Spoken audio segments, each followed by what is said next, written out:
గ్రంథవాగ్దనంబులన్ని నావే, ప్రతి అధ్యాయము వరుస వచనము తన దివ్య ప్రేమ వాగ్దానంబులు.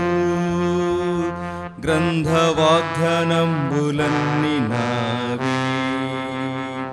Every promise in the book is mine. Every chapter, every verse, every line, all the blessings of His love divine. Every promise in the book is mine.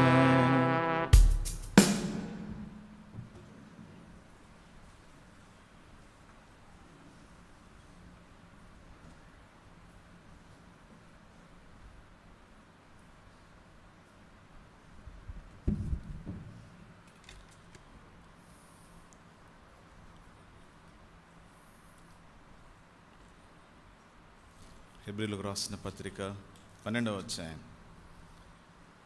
Hebrew పత్రిక 12వ అధ్యాయం. Book of Hebrews chapter 12 verses 1 to 4. Will read alternatively. హెబ్రీలకు రాసిన పత్రిక 12వ అధ్యాయం మొదటి 4 వచనాలు మార్చి చదువుతామండి. హెబ్రీలకు రాసిన పత్రిక 12వ అధ్యాయం మొదటి 4 వచనాలు. ఇంత గొప్ప సాక్షి సమూహము మేఘము వలె మనల్ని ఆవరించినందున మనము కూడా ప్రతి భారమును సులువుగా చిక్కులబెట్టు పాపమును విడిచిపెట్టి విశ్వాసమున కర్తయు దాన్ని కొనసాగించువాడనైన యేసు వైపు చూచుచు మన ఎదుట ఉంచబడిన పందెములో ఓపికతో పరిగెత్తుదాం. ఆయన తన ఎదుట ఉంచబడిన ఆనందము కొరకై అవమానమును నిర్లక్ష్యపెట్టి సిలువను సహించి దేవుని సింహాసనం యొక్క కుడి పార్శ్వమున ఆసీనుడై ఉన్నాడు. మీరు అలసట పడకయు మీ ప్రాణములు విసుగకయు ఉండునట్లు పాపాత్ములు తనకు వ్యతిరేకముగా చేసిన తిరస్కారమంతయు ఓర్చుకొనిన ఆయనను తలంచుకొనుడి. మీరు పాపముతో పోరాటంలో రక్తము కారణంతగా ఇంకా దాన్ని ఎదిరింపలేదు. కొరింథీయులకు రాసిన మొదటి పత్రిక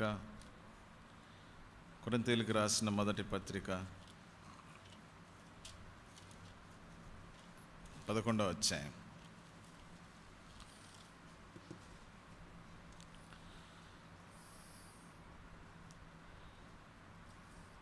26వ వచనం. మొదటి కొరింథీ 11:26 అండి. అందరం కలిసి చదువుతాం. మీరు రొట్టెని తిని పాత్రలోని త్రాగినప్పుడల్లా ప్రభు వచ్చే వరకు ఆయన మరణమును ప్రచురించుదురు. మరొకసారి ప్రభు సహాయం కొరకై ప్రార్థన చేద్దాం. ప్రేమగల తండ్రి, యేసు ప్రభు అతి పరిశుద్ధమైన నామములో మా ప్రభు దినములో పునరుత్థాన దినములో మీ బల్ల చుట్టూ చేరి దేవా మా పూర్ణ హృదయముతో మీకు కృతజ్ఞతాస్తుతులు చెల్లించినట్లుగా, హృదయపూర్వకంగా మిమ్మల్ని ఆరాధించినట్లుగా మా జీవితాల్లో మీరు చేసిన మీ రక్షణ అనే అద్భుత కార్యాన్ని బట్టి, మీ మరణ భూస్థాపన పునరుత్థానంలోను బట్టి, మమ్మల్ని నీతిమంతులుగా చేసిన అద్భుత క్రియను బట్టి మిమ్మల్ని ఆరాధిస్తున్నాం.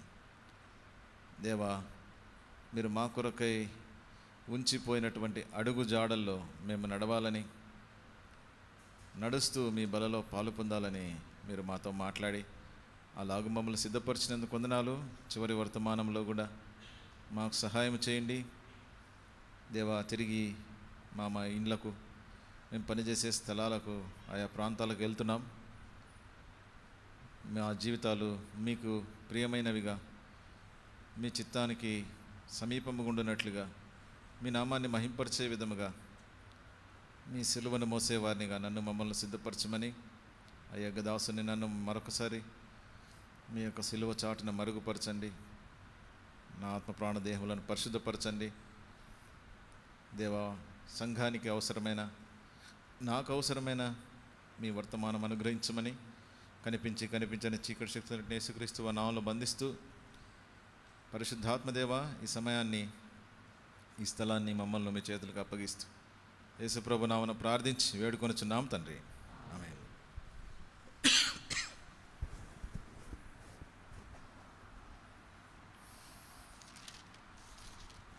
బలలో మనం పాలు పొందినప్పుడు చదవబడినటువంటి వాక్య ప్రకారం మనం ఈ వాక్యాన్ని చదివి బలలో పాలు పొందాం.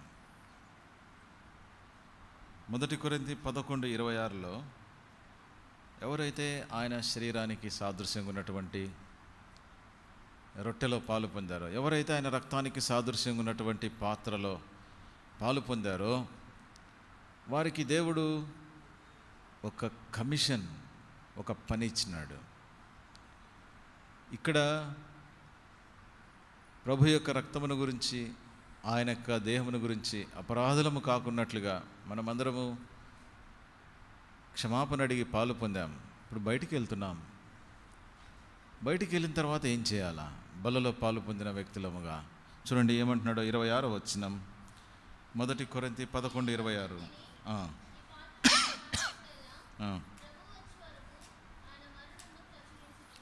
ఇక్కడ అంటున్నాడు పౌలు, ఈ రొట్టెలో, ఈ యొక్క పాత్రలో మీరు పాలు పొందుతున్నప్పుడు, పాలు పొందినారు యోగ్యమైన విధానంలో పరీక్షించుకొని ఎవరైతే పాలు పొందారో వారిని బట్టి ప్రభువు ఎంతో సంతోషిస్తున్నాడు. ఎవరైతే అలా పొందలేదో వాళ్లకు మరొక తరుణం ఇవ్వాలని కోరుతున్నాడు. పాలు పొందినటువంటి నీవు నేను ఏం చేయాలంట? ఇక్కడ ఆయన మరణమును ప్రచురించుదురు అని తెలుగులో ఉంటే, ఇంగ్లీష్ బైబిల్లో ఏముందో తెలుసా? They will show fourth his death. వాళ్ళు మరణాన్ని ప్రచురించడం, నోటి ద్వారా చెప్పడం కాదు, యేసుక్రీస్తు ప్రభు యొక్క మరణాన్ని తమ జీవితాల ద్వారా చూపించాలి, ప్రదర్శించాలి. షో ఫోర్త్ అంటే ఏంటి? బహిర్గతం చేయటం, బయటికి కనుపరచటం. ఏమని కనుపరచాలా? నేను ప్రిపేర్ అయిన వర్తమానం అంకులు పూర్తిగా చెప్పేసినాడు. సిలువను గురించి ధ్యానిస్తున్నటువంటి దినాలు ఇవి. ఇంకా కొన్ని రోజుల్లో సిలువను గురించినటువంటి ధ్యానాలు ముగియబోతున్నాయి. అది వాళ్లకు, మనకు సిలువను గురించిన ధ్యానము ఆగిపోకూడదు. ఆరంభము కాకపోతే సిలువను గురించి ధ్యానించడం ఆరంభించి ఈరోజే, కానీ ఎన్నటికీ ఆ ధ్యానము ఆగిపోకూడదు. ఇక్కడ ఏమంటున్నాడు తెలుసా? ఆ రొట్టెని తిని ఆ పాత్రను త్రాగువారు ప్రభు వచ్చు వరకు ఆయన మరణమును ప్రచురించెదరు. యేసుప్రభు వారు వచ్చే వరకు సిలువను గురించినటువంటి ధ్యానము మనము చేస్తూనే ఉండాలా. ధ్యానించటమే కాదు, సిలువలో యేసుప్రభు ఎటువంటి అడుగు జాడల్లో వెళ్ళాడో మనం చూసాం కదా. 1 పేతురు 2:21లో క్రీస్తు మిమ్మల్ని ప్రేమించి మీరు తన అడుగు జాడలలో నడుచుకోవాలని మాదిరి ఉంచిపోయినాడు. ఒక మంచి ఉదాహరణగా మనం ఉండాలని మన కొరకు ఆయన ఒక మంచి మాదిరిని ఉంచిపోయినాడు. కనుక మన జీవితంలో ఈ సిలువను గురించినటువంటి ఈ ధ్యానము నిత్యము జరుగుచుండాల, ప్రతి క్షణము జరగాల, ప్రతిరోజు జరగాల. ఎప్పటి వరకు జరగాల? మనం ఈ లోకాన్ని విడిచిపెట్టిపోయేంత వరకు, లేదంటే ప్రభువు వచ్చే వరకు. పౌలు అదే అంటున్నాడు, యేసుక్రీస్తు ప్రభు యొక్క మరణాన్ని కేవలము చాలాసార్లు ప్రచురించే వారముగా ఉన్నామేమో తెలుగు బైబిల్ ప్రకారం. అయితే ఇంగ్లీష్ బైబిల్లో రాయబడిన మాటల ప్రకారం యేసుక్రీస్తు ప్రభు యొక్క మరణాన్ని మనము చూపించాలా. ఎలా చూపిస్తాం కదా? మనమే యేసుక్రీస్తు ప్రభు యొక్క మాదిరిలో నడుస్తూ మనము కూడా యేసుక్రీస్తు ప్రభులాగా ఆయన మరణాన్ని మన జీవితాల్లో ప్రచురించాలి. అందుకే పౌలు అంటాడు చూడండి, కొరింథీయులకు రాసిన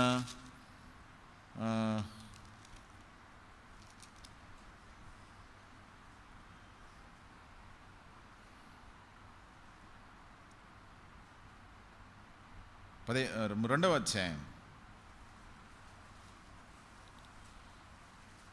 అధ్యాయం 15వ వచనమండి. 2 కొరింథీ 2వ అధ్యాయం 15వ వచనం.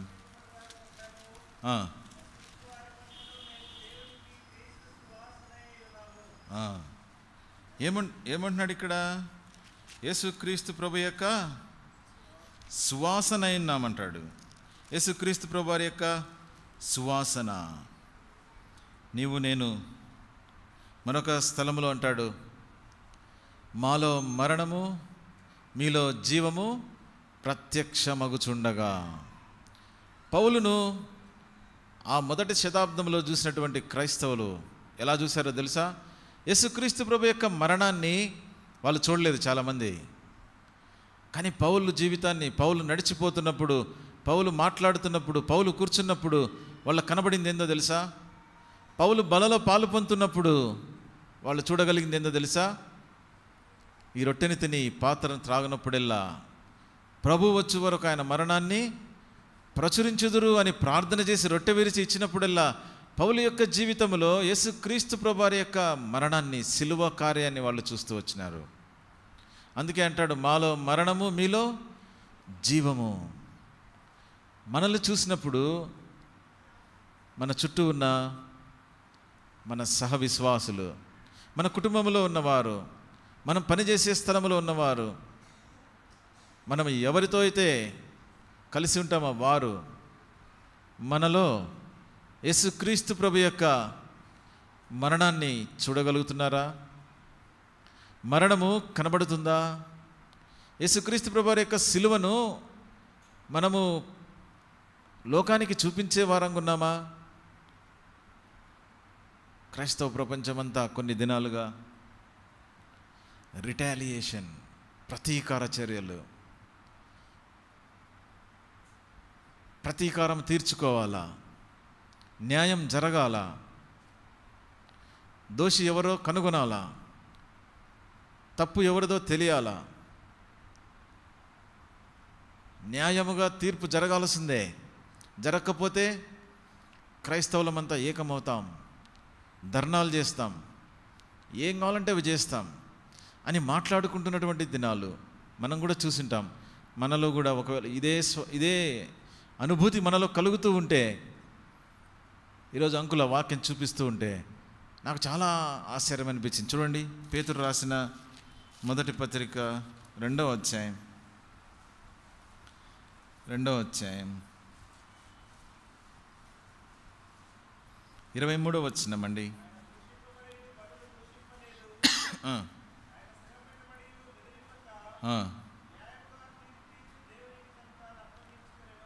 ఏం చేసినాడంట? ఎవరిని థ్రెటన్ చేయలేదంట, ఆయన బెదిరించలే. ఏకమైతాం, ఏమైనా చేస్తాం, వీడియోలు పెడుతున్నారు, ఏమేమో మాట్లాడుతున్నారు. ప్రభు బల్లలో పాలు పొందే నీవు నేను ఈ యొక్క గుడ్ ఫ్రైడే, ఈస్టర్ దినాల్లో క్రైస్తవ ప్రపంచమంతా ఉపవాసాలతో యేసుక్రీస్తు ప్రభువును యొక్క సిలువను గురించి ధ్యానిస్తున్నటువంటి దినాల్లో నీవు నేను ధ్యానించాల్సిన విషయం ఏంటో తెలుసా? ఈ బలలో పాలు పొందిన మనము యేసుక్రీస్తు ప్రభు యొక్క మరణాన్ని మన జీవితాల ద్వారా బాగా వినాలా. మన జీవితాల ద్వారా, మన క్రియాపూర్వకమైనటువంటి మన జీవితాల ద్వారా మరణాన్ని ప్రచురిస్తున్నామా? మొన్న మాకు యవనస్తులకు ప్రతి నెల శనివారం ఒక 20 నిమిషాలు వర్తమానము, తర్వాత వ్యక్తిగతంగా వాళ్ళు ఏ సమస్యల్లో ఉన్నారో, ఏ అక్కర్లతో ఉన్నారో వాళ్ళు మాతో కొంతమందితో తమ సమయాన్ని పంచుకునేటట్టుగా మాకు ఒక గ్రూప్ డిస్కషన్ లాగా ఇచ్చినారు. గ్రూప్ డిస్కషన్ లాగా పెడితే ఒక బ్రదర్ అడుగుతున్నాడు, మీకు ఏమైనా ప్రశ్నలు ఉంటే అడగచ్చు, మీ క్రైస్తవ జీవితంలో యవనస్తులుగా మీరు ఎదుర్కొంటున్నటువంటి సవాళ్ళు ఏంటో మాకు చెప్పొచ్చు అంటే, ఒక యవనస్తుడు అంటున్నాడు, అన్న నేను ఒక ఆఫీస్లో పనిచేస్తున్నా, ఆ ఆఫీస్లో అందరూ హిందువులే, అందరూ ఈ యొక్క ఫండమెంటలిస్ట్, హిందూ ఫండమెంటలిస్ట్ అంటారు, అలాంటి వాళ్ళు ఉన్నారు. వాళ్ళకు నేను క్రైస్తవునని తెలిసిపోయింది. నేను వాక్యం చెప్దామంటే వాళ్ళు నా మాట వినడంలే, నన్ను ఎదిరిస్తూ ఉన్నారు, నన్ను బెదిరిస్తూ ఉన్నారు. నువ్వు ఏ చర్చికి వెళ్తున్నావో చెప్పు, మీదంతా పాశ్చాత్య దేశానికి చెందిన దేవుని ఆరాధన చేస్తున్నారు, మీకు డబ్బులు వస్తున్నాయి, నీకెవరో ఆశ చూపించినారు, నిన్నెవరో పడగొట్టేసినారు అని ఎన్నో రకాలుగా మాట్లాడుతున్నారు. అటువంటి వారికి సువార్త నేను ఎట్లా ప్రకటించాలా? అక్కడే ఉండాలి కదా. ఎట్లా ప్రకటించాలా? ఇట్లనే యేసుక్రీస్తు ప్రభువారి యొక్క మరణాన్ని ఎప్పుడైతే మన జీవితాల్లో చూపిస్తామో, యేసుక్రీస్తు ప్రభువారి యొక్క మరణాన్ని మన జీవితాల ద్వారా ఎప్పుడైతే క్రియాపూర్వకంగా చూపిస్తామో అప్పుడు వాళ్లకు సిలువ ఏంటో అర్థమవుతుంది. అంతేగాని మనం న్యాయస్థానాలకు వెళ్ళి, పోలీస్ స్టేషన్లకు వెళ్ళి రకరకాలైనటువంటి వీడియోలు పెట్టి, ఎన్నో రకాల సాక్ష్యాలు, ఆధారాలు ఎన్నో పెట్టి ఎన్ని చేసినా వాళ్ళు నమ్మరు. దానికి వ్యతిరేకంగా ఇంకా వీడియోలు తయారు చేస్తారు, వ్యతిరేకంగా సాక్షులను తయారు చేస్తారు, వాళ్ళు ఒక లాయర్ని పెడతారు, వాళ్ళు ఎట్లే పోతూ ఉంటారు. యేసుక్రీస్తు ప్రభువారి యొక్క జీవితాన్ని మనం చూసినప్పుడు ఆయన దూషింపబడి బదులు దూషించలేదు. ఇలా అని క్రైస్తవులముగా ఇలాగనే ఉండాలా అంటే నేను అలా చెప్పడం లేదు. ఏం చేశారంటే యేసుప్రభు ఆయన బెదిరించకుండా, తర్వాత రాయబడిన మాట చూడండి ఏమని రాయబడిందో. మనం ఎవరికి అప్పగించుకోవాలా, ఎవరికి ప్రార్థన చేయాలా, మన వైఖరి ఎలా ఉండాలా? యేసుక్రీస్తు ప్రభువారి వైఖరి ఏంటి? తనకంటే ముందు 6 నెలల ముందు పుట్టినటువంటి బాప్తిసం ఇచ్చి యోహాన్ను కూడా ఒక ప్లాన్డ్ మర్డర్ చేసినారు. హేరోదు చాలా ప్లాన్డ్గా పట్టుకున్నాడు యోహాన్ను, పట్టుకుని ప్రణాళిక వేసినాడు. ఎట్లా చంపాలి ఈ వ్యక్తిని? ప్రవక్తని నమ్మినారు అందరూ. అందరి ముందు చంపితే దొరికిపోతాను నేను, కాబట్టి ఏం చేయాలా? ఒక ప్లాన్ చేసినాడు. తన బర్త్డే వచ్చింది. బర్త్డే రోజు ఆ ఊర్లో ఉన్నటువంటి ఆఫీసర్స్ అందరినీ పిలిచినాడు, గొప్ప పార్టీ చేసినాడు. ఈ పార్టీలో అంతా అయిపోతుందనంగా తన కుమార్తెను తీసుకొని వచ్చినారు. ఇప్పుడు మీకందరికీ ఎంటర్టైన్మెంట్ ఇవ్వబోతున్నాం. ఏంటో తెలుసా? నా కుమార్తె ఇప్పుడు మీ ముందు డ్యాన్స్ చేసింది. అందరూ సంతోషించినారు. అప్పుడు అడిగినాడు, ఏమని అడిగినాడు? నీకేం కావాలో కోరుకో, నా రాజ్యంలో సగమైన ఇస్తా, నీకేది ఇష్టమో అడుగు.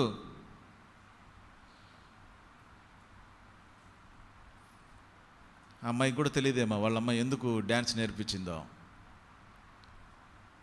హేరోదు భార్య, ఫిలిప్ భార్య, తాను అక్రమంగా, ధర్మశాస్త్రానికి విరోధంగా, చట్టానికి విరోధంగా తన సహోదరుని భార్యను పెళ్లి చేసుకున్నాడు. ఆయన అన్యాయం చేశాడు, అందరికీ తెలుసు. ఎవరు ఏం మాట్లాడడంలే. ఒకే ఒక వ్యక్తి లేచినాడు, బాప్తిసం ఇచ్చే యోహాను. హేరోదు, నువ్వు చేస్తుంది తప్పు తెలుసా? ధర్మశాస్త్ర ప్రకారం నువ్వు వేరొక పురుషుని యొక్క స్త్రీని చేసుకోకూడదు. నువ్వు తప్పు చేస్తున్నావు అన్నందుకు ఆ ఒక్క మాటకే తీసుకొని పోయి చెరసాల్లో పెట్టాడు. బాప్తిసం ఇచ్చే యోహాను ప్రవక్తనే, ఒక్క అద్భుతము కూడా చేయనటువంటి ప్రవక్త. బైబిల్లో రాయబడింది అది. ఒక్క అద్భుతం కూడా చేయలే. కానీ ఏమంటాడు తెలుసా యేసు ప్రభు? బాప్తిసం ఇచ్చి యోహాను చెప్పినటువంటి ప్రతి మాట నెరవేరింది. బాప్తిసం ఇచ్చినటువంటి యోహాను చేసిన ప్రతిదీ ప్రజలు నమ్మినారు. అద్భుతాలు కాదు ముఖ్యం, మన జీవితం ముఖ్యం. బాప్తిసం ఇచ్చే యోహాను యేసుక్రీస్తు ప్రభుకు ముందే ఆయన మరణాన్ని ప్రచురించడానికే వచ్చినాడు. అరణ్యములో కేకవేయి ఒకని శబ్దం, ఆయన మార్గమును సిద్ధపరచడానికి అరణ్యములో సిద్ధపడి వచ్చినటువంటి ఈయన బాప్తిసం ఇచ్చే యోహాన్ను చాలా ప్లాన్డ్గా చంపేశాడు హేరోదు. ఆ హేరోదు భార్య ఎక్కడ నేర్పించిందో ఈ డ్యాన్స్ తెలియదు. అద్భుతంగా డ్యాన్స్ చేసింది. దేని కొరకు? యోహాను తల కొరకు.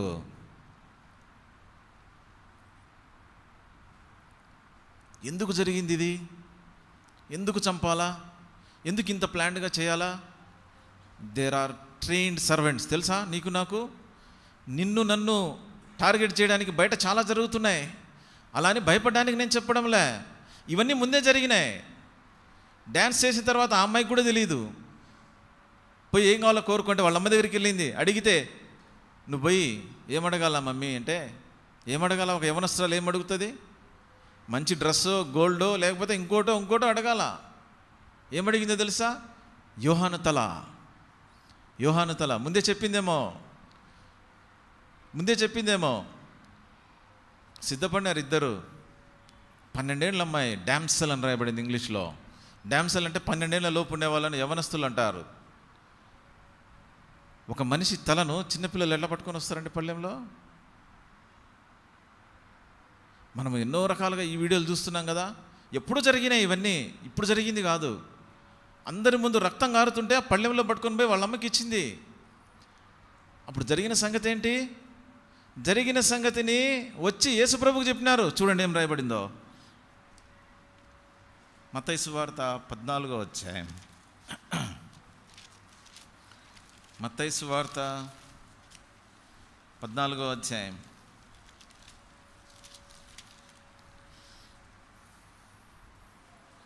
12వ వచనం.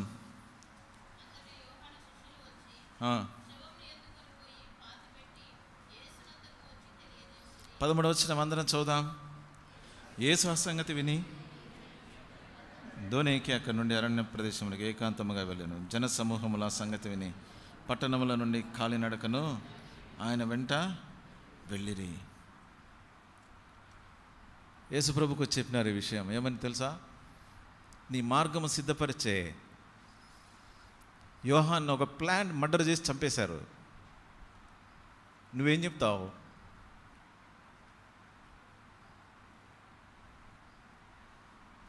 ఎంతోమందిని బ్రతికించినావు కదా, ఏమైనా చేయగలవు కదా, నువ్వు ఏం చేస్తావు అంటే ఏమన్నాడు తెలుసా? ఏకాంతముగా అరణ్య ప్రాంతానికి వెళ్ళి ప్రార్థన చేస్తున్నాడు. అక్కడ ప్రార్థన.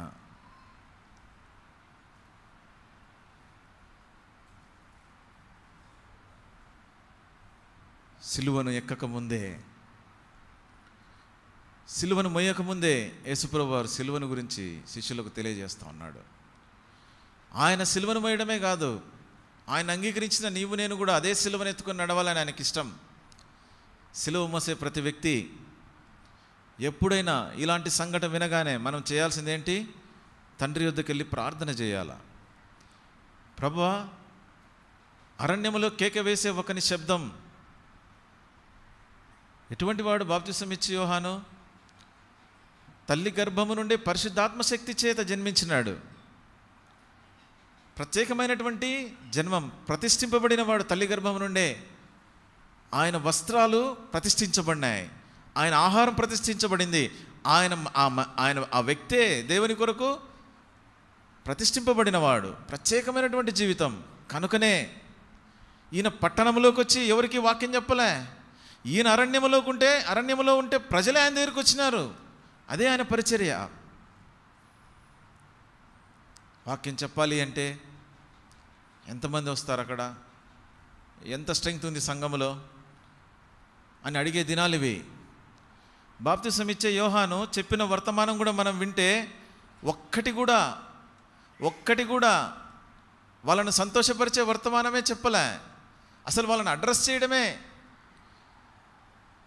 చేయడమే సర్ప సంతానమా, రాబో ఉగ్రత నుండి మిమ్మల్ని విడిపించుటకు మీకు బుద్ధి చెప్పిన వాడేవాడు అంటే కూడా వచ్చి పరిసయ్యులు శాస్త్రులు కూడా బాప్తిసం తీసుకున్నారు. తెలుసా మనకు? దేవుని యొక్క యేసుక్రీస్తు ప్రభును అనుసరించిన మనము, ఆయనతో పాటు నడవాలనుకుంటున్న మనము, ఆయన మరణ భూస్థాపన పునరుత్థానాల్లో ఐక్యపరచుకున్నామని చెప్పే మనం, ఆయన సంఘములో ఉన్నానని చెప్పే మనము, బలలో పాలు పొందిన మనం ఆయన మరణాన్ని ప్రచురిస్తున్నామా?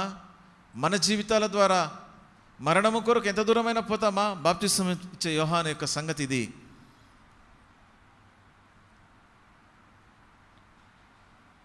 స్టెఫెను చనిపోయినప్పుడు మొట్టమొదటి సంఘము ఏం చేయాలా? అందరూ కలిసి హేరోదుకు పిలాతుకు వ్యతిరేకంగా లేవాలి కదా. లేవలే వాళ్ళు. యాకోబు యొక్క తలను శిరఛేదనం చేశాడు మరొక హేరోదే, ఈ హేరోదు కుమారుడే. బాప్తిసం ఇచ్చే యోహాన్ను పెద్ద హేరోదు చంపితే శిష్యుడైనటువంటి యాకోబును చిన్న హేరోదు చంపేసినాడు. అప్పుడేం చేసినారు? పేతురును కూడా చంపాలని పట్టుకొని పోయినాడు. అప్పుడు జరిగిన సంగతి తెలుసు కదా.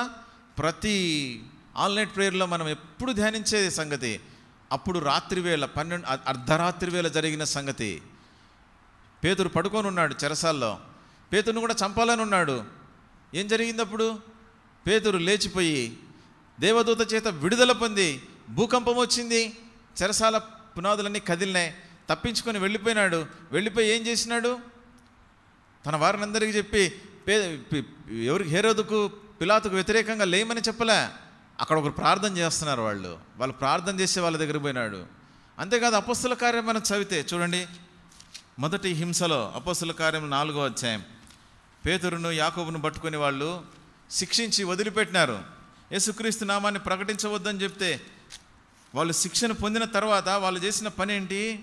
వాళ్ళు చేసిన పని చూడండి, అపొస్తలుల కార్యములు 4వ అధ్యాయం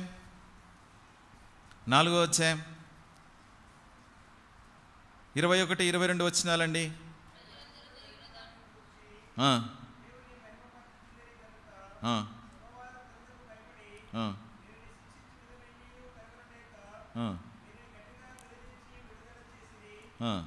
చాలండి, చాలు 23, 24 వచనాలు ఇప్పుడు అందరం చదువుదాం.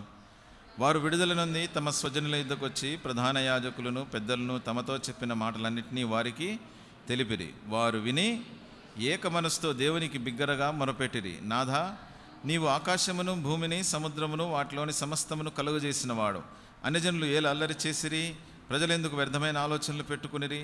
ప్రభు మీదను ఆయన క్రీస్తు మీదను రాజులు లేచిరి, అధికారులను ఏకముగా కూడుకొనిరి అని నీవు పరిశుద్ధాత్మ ద్వారా మా తండ్రియు నీ సేవకుడైన దావీదు నోట పలికించితివి. 27, 28 అందరం చదువుదామండి. ఏవి జరగవలన నీ హస్తమును నీ సంకల్పమును ముందు నిర్ణయించను వాటిని అన్నింటినీ చేయుటకై నీవు అభిషేకించిన నీ పరిశుద్ధ సేవకుడైన యేసుకు విరోధముగా హేరోదును పొంతి పిలాతును అన్యజనులతోనూ ఇశ్రాయేలు ప్రజలతోనూ ఈ పట్టణమునందు నిజముగా కూడుకొనిరి. ప్రభువా, ఈ సమయమందు వారి బెదిరింపులు చూచి రోగులను స్వస్థపరచుటకును నీ పరిశుద్ధ సేవకుడైన యేసు నామం ద్వారా సూచక్రియలు మహత్కార్యములు చేయుటకును నీ చెయ్యి చాచి ఉండగా నీ దాసులు బహుధైర్యముగా నీ వాక్యమును బోధించినట్లు అనుగ్రహించుము. 31 వారు ప్రార్థన చేయగానే వారు కూడి ఉన్న చోటు కంపించెను. అప్పుడు వారందరూ పరిశుద్ధాత్మతో నిండిన వారై దేవుని వాక్యమును ధైర్యముగా ఏం చేయాలంట? మొట్టమొదట సంఘానికి హింస వచ్చినప్పుడు వీళ్ళు రిపోర్ట్ చేసింది ఇది. మీరు చదవండి ముందు కూడా. మొట్టమొదటి సంఘానికి వచ్చిన హింస వీళ్ళందరూ కలిసి ఏకమైనారు, అందరూ కలిసి మొరపెట్టినారు, ప్రార్థన చేసినారు. యేసుక్రీస్తు ప్రభువారి యొక్క మరణాన్ని ప్రచురించే ప్రతి ఒక్కరూ లోకములో క్రైస్తవుల మీద జరిగే హింసలను చూసినప్పుడు చేయాల్సిన మొట్టమొదటి పని ఏకీభవించి ప్రార్థించాలా. ఆకాశమును భూమిని సమస్తమును సృష్టించినటువంటి దేవా అని వాళ్ళు ఆరాధనతో ఆరంభించినారు. యేసుక్రీస్తు ప్రభు యొక్క సర్వాధికారాన్ని గురించి మాట్లాడుతున్నారు. ఈ భూలోకంలో ఉన్న అధికారులు, శక్తులు, శత్రువులు ఎంతమంది ఉన్నా మమ్మల్ని ఏమీ చేయలేవు, మేము మీ అధికారం క్రింద ఉన్నాయని వాళ్ళు ప్రార్థనలో ఆరంభించి ఏం చెప్తున్నారో తెలుసా? రెఫరెన్స్ తీస్తున్నారు. కీర్తనలు 2వ అధ్యాయంలో ఉన్న వాక్యాన్ని చదువుతున్నారు. ఆ వాక్యం ముందే రాయబడింది. ఈ వాక్యము 2వ కీర్తనలో ఉంది. అన్యజనులు ఎలా అల్లరి చేయుచున్నారు. మన కీర్తనలో కూడా ఒక పాట ఉంది, అన్యజనులు ఎలా అల్లరి చేయుచున్నారని. ఎప్పటి నుంచో ఉంది ఈ అల్లరి, ఇప్పుడుది కాదు. నీకు నాకు అర్థమవడంలే. ఎందుకు అర్థమవడంలో తెలుసా? మొదటిది, యేసుక్రీస్తు ప్రభువు సిలువలో ఎటువంటి మరణాన్ని పొందినాడో అది మనకు అర్థం కావడం లేదు. అది మనకు అర్థమైతే మరణం పొందిన తర్వాత ఒకవేళ మరణకరమైన పరిస్థితులు వచ్చినా నేనేం చేయాలా? మొట్టమొదటిగా సంఘముతో కలిసి ప్రార్థన చేయాలా. అంతేకాదు అసలు ఇలాంటి సంగతులు ఇంతకుముందు జరిగినాయా? వాళ్ళు 2వ కీర్తనలోకి పోయినారు. అసలు దావీదు రాసినప్పుడు చూడండి, 2వ కీర్తన మొదటి వచనం,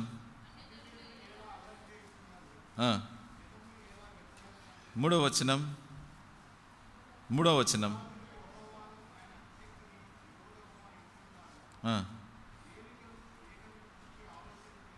ఎప్పుడో రాసినాడు దేవుడు. ఏం చేయాలి మనం అందరం? యేసుక్రీస్తు ప్రభు యొక్క మరణాన్ని ప్రచురించే మనం అందరం జరిగిన దాన్ని బట్టి అన్యాయం జరిగిందని కంటికి కన్ను, పంటికి పళ్ళు, కాలుకు కాలు కాదు. అది యేసుక్రీస్తు ప్రభువారు సిలువను ఎక్కక ముందు. సిలువను ఎక్కిన తర్వాత జరగవలసిన సంగతులు ఏంటో తెలుసా? ఈ బలలో పాలు పొందిన నీవు నేను తెలుసుకోవాల్సిన సంగతులు. ఆయన దూషింపబడి బదులు దూషింపలేదు. ఎవరిని బెదిరింపక న్యాయముగా తీర్పు తీర్చు దేవునికి అప్పగించుకున్నాడు. అప్పగించుకోవాలంతే. అపోస్తుల కార్యంలో జరిగిందదే. సువార్తల్లో యేసుప్రభు చేసిందదే. బాప్తిసం ఇచ్చే యోహాను చంపిన తర్వాత లోకంలో ఉన్న వారందరూ, ఆయన శిష్యులందరూ వచ్చినారు. ఇంకెట్లా? ఇంతమంది శిష్యులం, మేము ఎక్కడికి పోవాలా? మా తర్వాత ఎవరు? Who is next? ఎక్కడ చూసినా ఇదే కదా. ఆయన వెళ్ళిపోయినాడు. ఆయన తర్వాత ఎవరు? యేసుప్రభు తర్వాత లేచినాడు. తెలుసా నీకు అది? బాప్తిసం ఇచ్చే యోహాను తర్వాత యేసుప్రభు లేచినాడు. యాకోబు తర్వాత పేతురు. శిష్యులు ఒకరి తర్వాత ఒకరు. స్టెఫెను చనిపోయినాడు. గొప్ప హింస ఆరంభమైతే దేవుడు ఎవరిని లేపినాడు? స్టెఫెను యొక్క సాక్షి. స్టెఫెను చనిపోవడానికి కన్సెంట్ ఇచ్చినాడు, సైన్ చేసినాడు ఫామ్లో. ఈ మనిషి చచ్చిపోయాడు, దానికి రుజువు నేనే, సాక్ష్యం నేనే. ఎవరైతే సంతకం పెట్టాడో ఆ వ్యక్తినే దేవుడు లేపినాడు. దేవుని యొక్క సిలువ కార్యము ఆగనే ఆగదు. దేవుడు ఒక వ్యక్తిలో సిలువ కార్యం ఆరంభిస్తే దాన్ని ఆపడు. నువ్వు నేను చేయాల్సిన పని ఏంటో తెలుసా? వాక్యానుసారంగా నడుచుకోవాలా. దేవుని ప్రజలతో కలిసి ప్రార్థన చేయాలా. ప్రభువుకు మన యొక్క విజ్ఞాపనలన్నీ ఆయనకు తెలియజేయాలా. న్యాయముగా తీర్పు తీర్చే ఆయనకు మనము అప్పగించుకోవాలా. వీళ్ళు వచ్చి ప్రార్థన చేసి వాక్యాన్ని చదివినారేమో. 2వ కీర్తన చదవమన్నాడేమో పేతురు. మీరందరూ 2వ కీర్తన చదవండి. అసలు ముందే ఉంది తెలుసా ఇది? ఏవో అందుకే పేతురు అంటాడు కదా, మీకు ఈ లోకములో మీ శక్తికి మించినటువంటి శ్రమలు సంభవించినప్పుడు మీకేదో వింత సంభవిస్తుందని అనుకోవద్దు. ఎందుకు? మీకంటే పూర్వం ఉన్నటువంటి ప్రవక్తల జీవితాల్లో ఇవే సంభవించినాయి, అవే జరుగుతాయి. ప్రార్థించు. ప్రభు యొక్క మరణాన్ని ప్రచురించాలని సిద్ధపడు. నీకు నాకు ప్రభు మాదిరిని చూసాం కదా బల్ల దగ్గర. ప్రభువును తలంచుకోమని ఇప్పుడు చదివాం కదా 12వ అధ్యాయం హెబ్రీ పత్రిక 2వ వచనం. ఆయన తన అవమానము నిర్లక్ష్యపెట్టి ఆనందము కొరకై సిలువను సహించి నీకు నాకు మాదిరిగా ఉంచిపోయినాడు. ఆయన విశ్వాసమునకు కర్త అని రాసి, కర్త అని ఒకటి రాసి కింద సేనాధిపతి అని రాయబడింది. సేనాధిపతి ఆయన. లోకంలో ఎంత పెద్ద సైన్యం ఉన్నా నీకు నాకు ఉన్నటువంటి సైన్యాధిపతిని మించి ఏ సైన్యం పని చేయదు. ఆయనను చూస్తూ విశ్వాసమును కర్తయు దాన్ని కొనసాగించేవాడైనా యేసు వైపు చూస్తూ ముందుకు పోవాలి. కానీ మన ప్రాణాలు విసుగు రాకూడదు, అలసిపోకూడదు. మీరు అలయకయు మీ ప్రాణములు విసుగకయు ఉండినట్లు దుర్మార్గులు ఆయనకు వ్యతిరేకంగా చేసిన తిరస్కారమును తలంచుకునుడి. ఎవరు తలంచుకోవాలా? బలలో పాలు పొందినాం కదా, లోకంలోకి వెళ్తున్నాం కదా. రేపు పోగానే మాట్లాడే మాటలు ఎవరు? ఇప్పుడు క్రైస్తవులు మాట్లాడడంలే ఈ మాటలు. మనకు హోటల్లో భోంచేస్తూ ఉంటే హిందువులు ఒక 6 మంది వచ్చి కూర్చున్నారు అక్కడ. ఆయన కూర్చోగానే డిస్కషన్ ఏం స్టార్ట్ చేశాడో తెలుసా? ఆయన గురించే స్టార్ట్ చేసినాడు. క్రైస్తవులే చంపేసి దీన్ని హిందువుల మీద తోస్తున్నారు. క్రైస్తవులే చంపేసి ఆస్తులు ఉన్నాయి ఆయనకు, ఆ ఆస్తు గొడవలైనాయి. ఆయన మరణాన్ని ప్రచురించే వారముగా ఉండాలా మన జీవితాలు. ఆయన మరణాన్ని మన జీవితాల్లో చూపించేవిగా ఉండాలా. వాళ్ళకేమర్థమైందో ఏమో, వాళ్ళని పక్కన పెడదాం. నీకు నాకు ఏమర్థమైంది ఆయన మరణము ద్వారా? ఏం నేర్చుకున్నాం? ఎలా సిద్ధపడుతున్నాం? బాప్తిసం ఇచ్చే యోహాను తర్వాత యేసుప్రభు సిలువను ఎక్కడానికి సిద్ధపడ్డాడు. యోహాను తర్వాత పేతురు సిద్ధంగా ఉన్నాడు. శిష్యులు ఒకరి తర్వాత ఒకరు సిద్ధపడుతున్నారు. అందరికంటే ఎక్కువగా స్టెఫెను తన ప్రాణాన్ని అర్పించడానికి సిద్ధపడినాడు. నీ సంగతి నా సంగతి ఏంటి? ఆయన మరణాన్ని గురించి ఎన్నోసార్లు సువార్తలో గట్టిగా మైక్లో చెప్తాను. నేనైతే స్పష్టంగా వినబడాలని చెప్తా. నా జీవితంలో చూపిస్తున్నానా? చూపించలేదు అంటే నా ప్రార్థన జీవితం సరిగా లేదు. నేను వాక్యాన్ని ఎలా చదువుతున్నానో ఒకసారి నేను పరీక్షించుకోవాలా. నేను న్యాయముగా తీర్పు తీర్చే దేవునికి అప్పగించుకోవడంలే, నాలో ఇంకా ప్రతీకార కాంక్ష రగులుతూ ఉంది. ప్రతీకారం తీర్చుకోవాలనే కోరికతో నేను ఉన్నాను అంటే నాలో ఇంకా సిలువ పని చేయడంలే. సిలువను నేను పక్కన పెట్టానేమో. యేసుప్రభును అంతమంది అన్ని మాటలు అంటూ ఉంటే, ఒక్క మాట కూడా అనలే. ఇప్పుడు ఎంతమంది ఎన్ని మాట్లాడుతున్నారు క్రైస్తవులుగా? నీవు నేను ఏం మాట్లాడినాము? ఏం మాట్లాడాలి? ప్రభు నీతో నాతో మాట్లాడుతున్న మాటలేంటి? యేసుక్రీస్తు ప్రభు యొక్క సిలువను ఎంత దగ్గరగా చూస్తావో నువ్వు కూడా అంత దగ్గరగా యేసుప్రభును చూస్తూ నడుస్తావు. యేసుక్రీస్తు ప్రభు యొక్క సిలువ నీకు అర్థం కాకపోతే నీ జీవితంలో వచ్చే ప్రతి చిన్న సమస్య కూడా నువ్వు భూతద్దంలో పెట్టి పెద్దవిగా చూస్తూ ఉంటావు. ముందే తెలిసి యేసుప్రభుకు అందుకే అంటున్నాడు, వారు పశ్చిమానుకే ఈలాగు చేసిన ఎడల ఎండు మ్రానుకు ఇంకా ఏలాగు చేయుదురో. ఎవరి పశ్చిమాను? యేసుప్రభువే. నీతి నిమిత్తం హింసించబడినటువంటి ఆయనకే ఎట్లా చేస్తే మనకు చేయరా? ఎక్కడ జరుగుతుంది ఇది? మన ఇంట్లో జరగట్లేదా? మనం పనిచేసే స్థలంలో జరగట్లేదా? మన సంఘంలో జరగట్లేదా? ఎక్కడ సిలువను మోయాలో మనము ఇంట్లో మోస్తున్నామా? ఉదయం లేచిన వెంటనే ఎన్నో మనకు ఇష్టం లేని పనులు జరుగుతుంటాయి. ఎవరు మాట వినరు, ఎవరు లోబడరు. సిలువ పొద్దున్నే ఆరంభమవుతుంది. చాలాసార్లు తీసుకొని నేనైతే మీ ఇష్టం పో, ఏదైనా చేసుకోపో, ఎట్లనో అట్లా నీకు ఇష్టం వచ్చినట్టు చేయిపో, నువ్వు వద్దన్నావు కదా వద్దుపో. యేసుప్రభు అటువంటి మాటలు ఎప్పుడు మాట్లాడలే. సిలువలో తండ్రికి ఏది ఇష్టమో అది మాట్లాడినాడు, తండ్రి చిత్తాన్నే చేసినాడు. వీరేమి చేయుచున్నారో వీరు ఎరుగరు గనుక వీరిని క్షమించుము తండ్రి అన్నాడు. నేను చేయగలను అలాంటి ప్రార్థన ఇంట్లో? నా ఆఫీస్లో నేను అలా చేయగలనా? నేను సంఘములో ఈ ప్రార్థన చేయగలనా? సంఘములో ఎక్కువగా ఇటువంటి ప్రార్థన చేయలేనటువంటి వారం మనం. ఒకవేళ ఇంట్లో చేయొచ్చేమో, ఆఫీస్లో కూడా చేయొచ్చేమో, సంఘంలో మాత్రం చేయలేం. మనం ఇంకా సిలువ వేయబడలేదేమో, మనం ఇంకా నేను క్రీస్తు కూడా సిలువ వేయబడి ఉన్నానని పౌల్లాగా చెప్పలేకపోతున్నామేమో. దేవుడి మధ్యాహ్నం మనందరితో మాట్లాడుతున్నాడు. నీవు నేను దేవునికి అప్పగించుకోవాలా?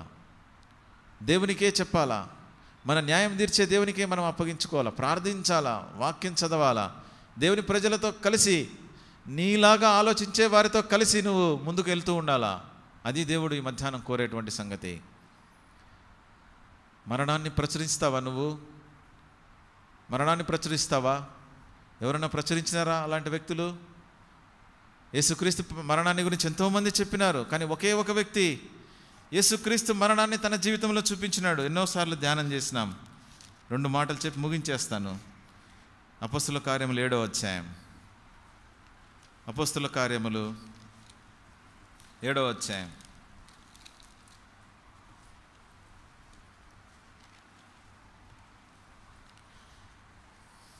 దానికంటే ముందు అపొస్తలుల కార్యములు 6వ అధ్యాయం. 6వ అధ్యాయం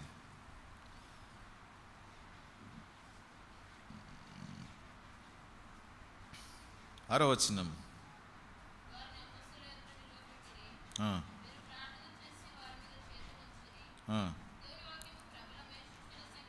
ఆరో వచనంలో రాయబడిన మాట, ప్రార్థనాపూర్వకంగా సిద్ధపడినటువంటి వ్యక్తి స్టెఫను, సంఘము ద్వారా పంపించబడినటువంటి వ్యక్తి స్టెఫను. వారు ఏం ప్రార్థన చేశారో ఆ రోజు తెలియదు, కానీ అపోస్తులైనటువంటి పౌలు 11:26లో మనతో మాట్లాడినట్లుగా ఈ రొట్టెను విని, అసలు ఈయన చేసే పని కూడా అదే, బల్లల దగ్గర పరిచర్య, విధవరాండ్రకు రొట్టెలు పెట్టే పని ఈయనది.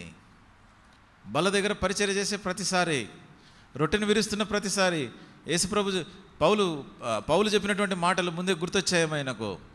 ఈ రొట్టెని తిని పాత్రలోని త్రాగినప్పుడల్లా ప్రభు వచ్చే వరకు ఆయన మరణమును ప్రచురించాలా అని ఎన్నిసార్లు విరిచినాడో ఆ రోజు కూడా విరిచింటాడు. ఇక్కడ రాయబడిన మాట, ప్రార్థనలో ఏకీభవించినాడు. అంతేకాదు, ఈయనకు వాక్యం ఎంతగా తెలుసు అంటే ఆది కాండము నుంచి ఆరంభించినాడు, యేసుక్రీస్తు ప్రభు వరకు నూతన నిబంధన అంతా వాక్యమంతా చెప్తున్నాడు. అంతేకాదు, దేవునికి తను తాను అప్పగించుకున్నటువంటి వ్యక్తి. ఇక్కడ చూడండి 7వ అధ్యాయంలో ఆయన గురించి రాయబడిన మాట 54వ వచనం, 7:54 అండి.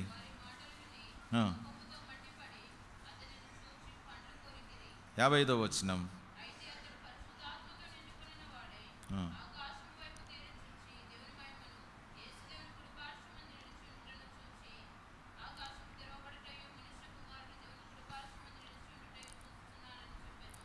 న్యాయముగా తీర్పు తీర్చు దేవుని స్టెఫెను ఆ దినాన తాను రాళ్లతో కొట్టబడే సందర్భంలో చూసినాడు దేవుణ్ణి. వాళ్ళు కోపంతో మండిపడి ఏమేమో చేయాలనుకుంటూ ఉంటే ఈయనకేం జరిగిందో తెలుసా? అసలు ఈయన గురించి రాయబడిన అంశాలు చాలా ఉన్నాయి, టైం లేదు, ఇంతకుముందు కూడా చెప్పాము. అన్నీ కూడా he is full of the Holy Ghost, he is full of grace, he is full of faith, he is full of the word of God, he is full of his heart is filled with prayer. అన్నిటితో నింపబడినటువంటి వ్యక్తి ఒక్కసారిగా తనకు అన్యాయం జరుగుతుంది, ఇక్కడ తన మీద అబద్ధపు సాక్షులను పెట్టినారు, రాళ్లతో కొడుతూ ఉంటే ఒక్కసారిగా చూస్తానే ఏం జరిగింది అక్కడ? ఏం జరిగింది? యేసుక్రీస్తు ప్రభువు కూడా అన్యాయపు తీర్పు పొందినాడు. భూమి మీద మనుషులందరూ చూస్తున్నారు అన్యాయపు తీర్పును, పరలోకం నుండి తండ్రి కూడా చూస్తున్నాడు యేసుక్రీస్తు ప్రభువును అన్యాయపు తీర్పు జరుగుతుంటే. అదే సందర్భం ఇక్కడ స్టెఫెను యొక్క జీవితంలో కూడా అన్యాయపు తీర్పు జరుగుతూ ఉంది. జరుగుతుంటే ఏం చేసినాడో చూడండి, ఏం రాయబడిందో 57వ వచనం.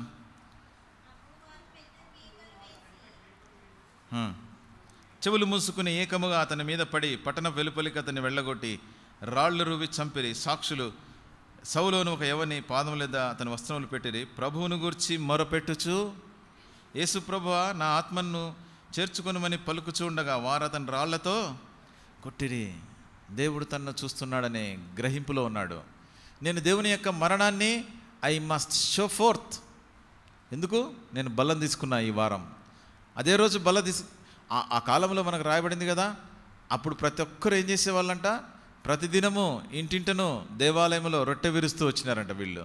ఆ రోజు కూడా రొట్టె విరిచినాడేమో, తనకు గుర్తొచ్చిన మాట అదే, నేను బెదిరించకూడదు, న్యాయముగా తీర్పు దూర్చి దేవునికి అప్పగించుకోవాలా. అదే అంటున్నాడు ఇక్కడ, అంటున్నాడు నా ఆత్మను తండ్రి నీకు అప్పగిస్తున్నా, నాలో ప్రతీకార కాంక్ష లేదు, నేను క్షమిస్తా.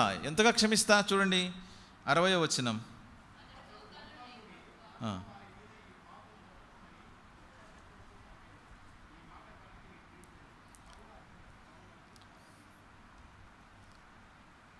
మనం అంటాం కదా, నాకు ఊపిరున్నంత వరకు ప్రభు కొరకే జీవించాలని. స్టెఫెను తన చివరి ఊపిరి వదిలినప్పుడు ఏం మాట్లాడాడో తెలుసా? క్షమాపణ. తన పలికిన చివరి మాటలు, తండ్రి ఈ పాపం వీళ్ళ మీద మోపకము. అందుకే యేసుక్రీస్తు ప్రభువారికి కూడా ఒక్కసారిగా ఆయనకు నా మరణాన్ని ప్రచురించేవాళ్ళు, నా మరణాన్ని చూపించేవాళ్ళు ఎవరైనా ఉన్నారా అని చూస్తున్నాడేమో. ఒక్కసారిగా స్టెఫెను ఇలా యేసుక్రీస్తు ప్రభులాగా అదే మాటలు చెప్పి తను తాను దేవునికి తన ఆత్మను అప్పగించినప్పుడు, క్షమించమని అడిగినప్పుడు యేసుక్రీస్తు ప్రభు లేచి నిలబడినట్టుగా మనం చూస్తాం. గొప్ప స్వాగతాన్ని పలికినాడేమో. స్టెఫెను అనే మాటకు చాలాసార్లు చెప్పాను, మళ్ళీ చెప్తాను. స్టీఫెన్ అంటే మాటకు అర్థం ఏంటో తెలుసా? క్రౌన్. స్టెఫెను అంటే కిరీటం. ముళ్ళ కిరీటం యేసుక్రీస్తు ప్రభువారి మీద పెట్టారు, మనం అది చూసాం. ఇప్పుడు స్టెఫెను ఎటువంటి కిరీటము? దేవుని చేత తన తల మీద పెట్టబడే కిరీటం కొరకై సిద్ధపడి వెళ్ళిపోయాడు. ఒకవేళ స్టెఫెన్ ఇప్పుడు మన మధ్యకు పిలిచి ఆయనను చంపేశారండి మీరేం చెప్తారు అంటే ఆయన ఏమంటాడు? నేను యేసుక్రీస్తు ప్రభు శిలువ మీద పలికిన 2 మాటలే పలకగలిగిన, ఇప్పుడు ఎవరైనా చనిపోయే వాళ్ళు ఉంటే 7 మాటలు పలికి చూడండి. ఎప్పుడు యేసుక్రీస్తు పలికినటువంటి 7 మాటల గురించే ధ్యానం చేస్తావు కదా, నువ్వు ఒక్కసారి పలికి చూడు.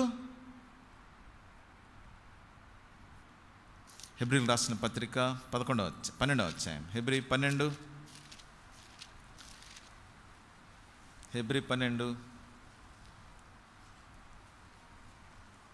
2వ వచనం అండి, అందరం కలిసి చదువుతాం.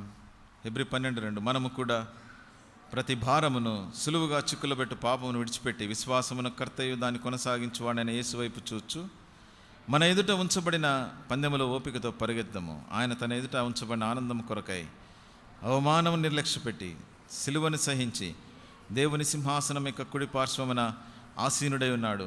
3వ వచనం, మీరు అలసట పడకయు మీ ప్రాణములు విసుకై ఉన్నట్లు పాపాత్ములు తనకు వ్యతిరేకముగా చేసిన తిరస్కారమంతయు ఓర్చుకున్న ఆయనను యేసుక్రీస్తు ప్రభు సిలువను సహించింది. ఎందుకంటే ఆనందము కొరకై. ఏంటి ఆనందం? దేవుని సింహాసనం దగ్గర కూర్చోవటం. స్టెఫెన్ ఎక్కడున్నాడు ఇప్పుడు? దేవుని సింహాసనం మీద ఉన్నాడు. యేసుక్రీస్తు ప్రభుతో కూడా ఉన్నాడు. యేసుక్రీస్తు ప్రభులాగా మరణించినాడు, మరణాన్ని చూపించినాడు. యేసుక్రీస్తు ప్రభులాగా క్షమించినాడు, తాను తన తండ్రి అయిన దేవునికి అప్పగించుకున్నాడు. క్రొత్త నిబంధన సంఘము దేని కొరకు ఎదురు చూస్తుంది? ఇలాంటి స్టెఫెనుల కొరకు. ఒక్కరు చనిపోతే, వాళ్ళ భార్య అనేది కదా, ఒక్కరు చనిపోతే అలాంటి వాళ్ళు చాలామందిని దేవుడు లేపుతాడు. ఒక్క స్టెఫెను చనిపోతే స్టెఫెనుకు మించిన పౌలును లేపినాడు. ఒక ప్రాంతంలోనే సువార్త ప్రకటించినాడు స్టెఫెను. ఖండాలకు వెళ్ళి ప్రపంచమంతా సువార్త, కింద రాయబడింది, అప్పుడు యూదులందరూ చెదిరిపోయి సువార్త అనేక దేశాలకు విస్తరించింది. మన మరణం దేవుని యొక్క పరిచర్యకు పునాది అవుతుంది.